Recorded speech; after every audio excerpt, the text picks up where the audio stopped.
We've explored the foundations of inner work together, understanding what it actually means beyond the buzzwords, recognizing how your body plays a crucial role in this process, and also learning my personal journey throughout the confrontation with the self. But here's what I see missing from most inner work and personal development approaches: the bridge between psychological insight and how you actually live in your body every single day. So I'm Arabella Shippers, and after 20 years working in holistic health, fitness, nutrition, and body work, I've learned something that might surprise you. Your relationship with self-care is one of the most revealing mirrors of your inner landscape that you'll ever encounter. So today, I want to talk about conscious self-care, not as another wellness trend, but as a fundamental practice for integrating inner work into real life. So here's what I've observed working with hundreds of clients over 2 decades. People can have profound psychological insights, understand their patterns, and even do deep shadow work. But if they can't translate that awareness into how they feed themselves, move their bodies, and create daily rhythms that support their well-being, that transformation is just intellectual and often abstract. So inner work without embodied self-care is just expensive therapy that doesn't stick. I have seen people spend years in analysis understanding their mother wound while simultaneously treating their bodies with the same criticism and neglect that they experienced as children. I've watched clients gain incredible insights about their shadow patterns while maintaining exercise routines that are essentially self-punishment disguised as wellness. So the way you care for yourself or don't is shadow work in action. It's where your unconscious patterns show up most clearly, and it's where real integration can actually happen. So let me tell you what I see in my practice. Someone comes to me and they want to get healthy, they want to lose weight, they want to build better habits. On the surface, these seem like straightforward goals, but as we dig deeper, the shadow patterns begin to emerge. The perfectionist who can't start a workout routine unless they can commit to going to the gym 6 days a week. The people pleaser who takes care of everyone else's needs while ignoring their own hunger cues and exhaustion. And the achiever who turns every aspect of wellness into a performance metric to optimize. Or there's the opposite, the rebel shadow that rejects any structure or routine as oppressive. The wounded child shadow that uses food for emotional comfort while simultaneously hating their body for needing comfort at all. Now, these aren't character flaws. These are unconscious patterns playing out through the most basic acts of self-care. And until we make these patterns conscious, there's no amount of meal planning or workout schedules that will create lasting change. The wellness industry loves to sell you systems, protocols, and quick fixes like 30-day challenges and biohacking trends or superfoods that will change your life. But what's missing is the recognition that sustainable self-care is psychological work. It's about developing a relationship with your body that's rooted in presence rather than performance. And it's about learning to listen to your actual needs instead of following someone else's prescription for what health should look like. This is why so many people cycle through wellness trends without lasting change. They're trying to impose external solutions on internal patterns that have never been addressed. When I started my career in fitness and body work, I was focused on the mechanics, exercise, physiology, nutrition science, and corrective movement patterns. I believed that if I could just give people the right information and technique, that would transform their health. But what I discovered over years of working with bodies is that the body holds everything: trauma, beliefs, patterns, and stories. Someone's relationship with exercise might reveal their relationship with discipline, control, and self-worth. How they eat reflects their capacity for self-nurturing, boundary setting, and even pleasure. I realized I wasn't just working with muscles and metabolism. I was working with the full human psyche expressed through physical form.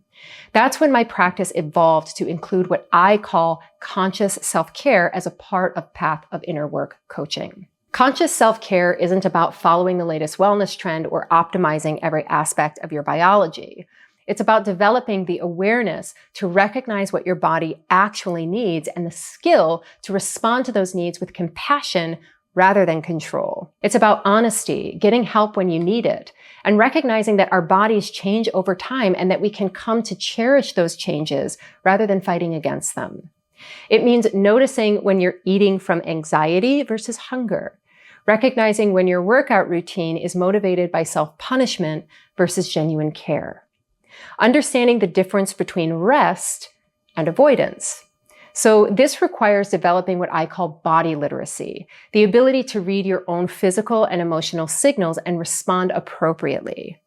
Most people have been disconnected from this capacity since childhood, when they learned to override their natural rhythms to fit external expectations. Through my years of working with people on improving their health and habits, I developed the Arva Method framework for conscious self-care that integrates psychological awareness with practical wellness. And this includes movement, which is more than just exercise. It's how you engage with the world, move and strengthen your body, and it can include many things, both structured and intuitive. Rest, which is just as essential as movement and allows us to slow down, recover, restore, and replenish the body and the mind with intentional practices, creating space in our bodies and in our lives. Nourishment, which is how we fuel our bodies with food and practices that nurture connection, vitality, and awareness. Food is more than nutrition. It's often connecting us to culture, community, and to the earth. And these aspects should be included in how we approach nourishment. And finally, bringing everything together with alignment, which means living in harmony with your true self, listening to your intuition, and finding solid ground and intentionality in how you live and care for yourself. So the biggest obstacle I see is the belief that self-care should feel effortless if you're doing it right. People think that once they resolve their emotional patterns, healthy habits will just flow naturally. And the truth is more nuanced. So conscious self-care requires both psychological awareness and practical skill building. You need to understand your patterns and also learn concrete tools for creating sustainable change. It's both inner and outer work, psychological and physiological, insight and implementation. Now, I want to address some of the most common shadow patterns I see in how people approach health and self-care. We have the spiritual bypasser, often believing that they're above needing structure and routine, using intuitive eating or movement as an excuse to avoid accountability to their body's actual needs. The perfectionist tends to turn every health practice into a test of their worthiness, measuring their value by how consistently they can follow their routines and how much control they can have. And then we also have the people pleaser, using their own wellness goals as currency for approval, constantly seeking validation for their healthy choices while neglecting their deeper needs. And we also have the achiever, who will treat their body like a machine to optimize, missing the relational, emotional, and spiritual aspects of self-care.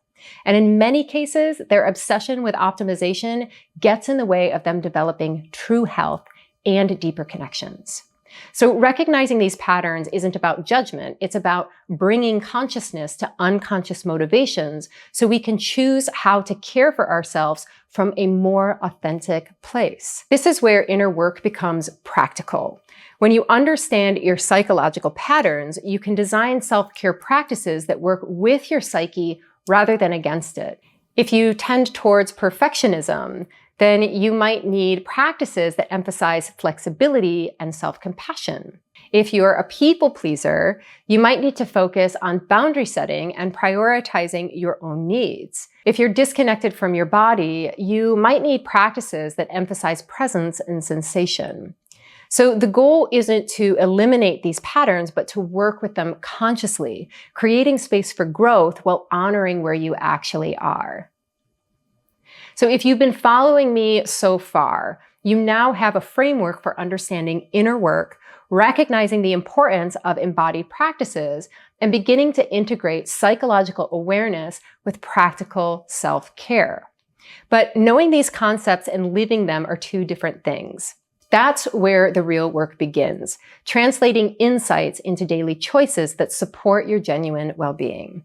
So if you're curious about how your own psychological patterns might be showing up in your approach to health and self-care, I've created the Wellness Archetype Quiz to help you explore the patterns that are playing out in your own relationship to self-care and well-being. This assessment will help you identify which archetypal patterns are most active in your shadow around your relationship with self-care and give you some specific insights in how to work with your particular tendencies more consciously.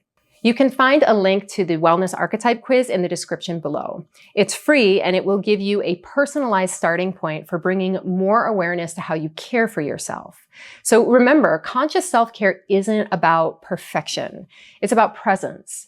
It's about developing the wisdom to know what you need and the skills to provide it with compassion. Your body is not your enemy to control or your project to perfect. It's your partner in this life.